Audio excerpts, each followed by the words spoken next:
Hope you guys are doing well. Welcome back. So in this video, I'm going to show you that how you can change the username of your Reddit account profile. So let's start. So first of all, what we have to do, simply we have to change the query here.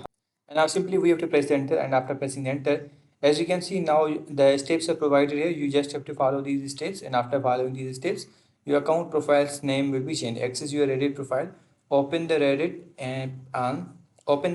app, tap on the profile bar and select my profile. Initiating username change, a pop-up will appear. Tap on username, choosing a new username.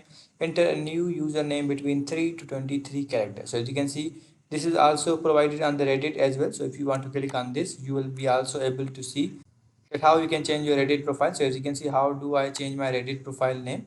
So the steps are provided here. You just need to follow these steps, and after following these steps, your Reddit profile name will be changed.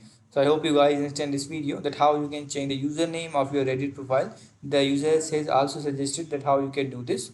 So see you guys in the next video.